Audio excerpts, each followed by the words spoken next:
Back at New Jersey Motorsports Park, Thunderbolt Raceway, the Playboy Mazda MX-5 Cup. Mark Miller closing in on race leader Todd Lamb, and Lamb has told us the way his driving style works. These BF Goodrich radials that the teams run on, these G-Force radials, they're great the first few minutes of a run, then they settle down. You're faster at the beginning on these tires, right? That is true.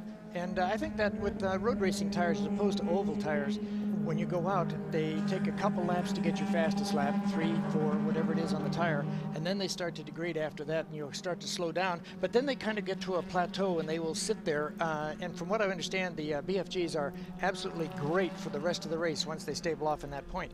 But you know that Mark Miller has picked up another couple tenths this time, or a couple hundredths, and he's just sitting there all day, and he's moving up, and he's going to put pressure on Todd Lamb. And if he can keep that pressure on that, maybe Todd will use up your stuff.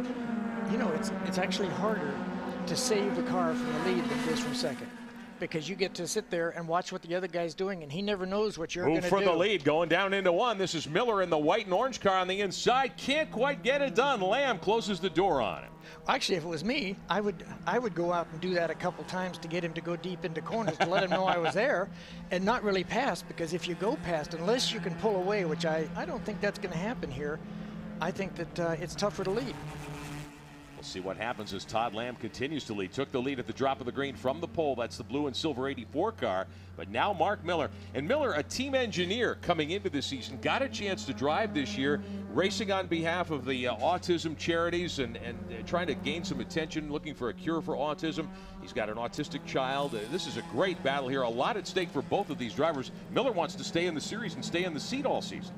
Well, I hope he gets to, because he's doing a great job, one. And secondly, you know, having an engineer that is setting up the car helps everybody on the team. Battling for the lead, backside of the racetrack. Let's get more from pit road down to Derek. Hey guys, Mark Miller is actually leading the points, but he's going from race to race. He doesn't have a car that he can call his own. He owns the car that Jeff Mosing drives, but Mark Miller has been in borrowed rides for the entire season. Sure, he's leading the points and he's doing what he can to be able to buy his way into a ride each and every week. What he does is he takes the prize money from each race that he runs to buy a ride for the next race coming up. So Mark Miller doesn't really have a car that he can call his own. He buys rides throughout the course of the season. It's really proving to help him out, because he is leading the points, but he doesn't have one consistent ride throughout the whole year. And Todd Lamb, of course, missed the season opener at Road Atlanta, or he'd be right in the mix in the thick of the points chase here as we work the third race of this 10-race 2009 season. These are your two leaders. Lamb in the blue car out front has led all the way, but Mark Miller really putting some heat on him now on the backside of the racetrack. He is. Notice how in these cars, you know, they're not afraid to run up on curbs, apex, exit curbs, into the dirt. And because these cars are very tough, and they can do a lot of that kind of stuff. It's in the race cars we'll see later on in the day aren't able to do that quite as much as these guys are able to do that. Now the leader, Lamb, opening up a couple of additional car lengths over Mark Miller. Got some good battling back in the pack a little further. Your running order, top of your screen. Zach Ply continues in third. Here's Ply's machine. Brett Smurs in that red and white car back there in fourth. Justin Piscatel leading the Alara group. He's up to fifth. And we talked a little, Elliott, about Piscatel there, the DAMG machine, the blue-trimmed yellow car from Alara Racing. He won the shootout, the Mazda Speed shootout at the end of last year. He's a young guy. He's a college student. And Mazda able to move him up the road racing ladder into this professional series. Yeah, and I think that in talking to him, you know, it's such an opportunity for him, and if he can stay in this series for a year or so and win this championship, which I think he has about, here's Smurs making a move. Brad Smurs in the sixth, the red car to the inside of Zach Ply. This is for third, and Smurs has it.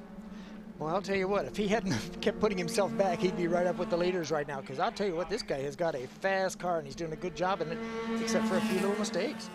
Or big mistakes. Yeah, out of turn 12, onto the front straightaway. Zach Ply will see if he can take a shot back around Smurs. This is the third place battle. They're side by side up the front stretch. Yeah, that's where the draft comes in handy, and you can go back by. I think that Smurs is just going to have to try it again and see if he can make it happen. Piscatel's right there in case anything happens. And actual fact that Arrow's just there's Smurs off the racetrack. Brett Smurs in the sixth car off into the grass, gives up a lot of track position. Piscatel gets by him, and that's Aaron Malkasian, the car with the big black A on the side. He's the Team Alara principal, and he is back there in sixth position right now. Take another look at what happened just a moment ago. The battle for third, fourth, fifth, and sixth.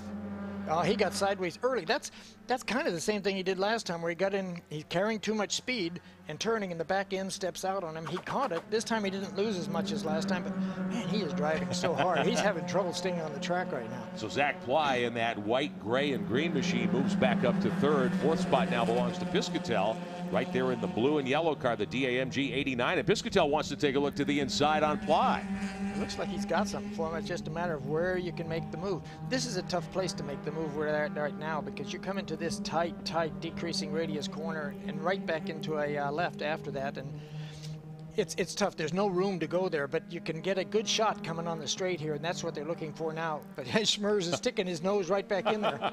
Brett Smers, who's doing double duty here this weekend, besides running both rounds of the Playboy Mazda MX-5 Cup, he'll run both rounds of the Skip Barber National Championship Series, which is a Mazda-powered open-wheel series on BF Goodrich G-Force radials as well. Up the front stretch they go. This is the battle for third, fourth, fifth, sixth, and seventh.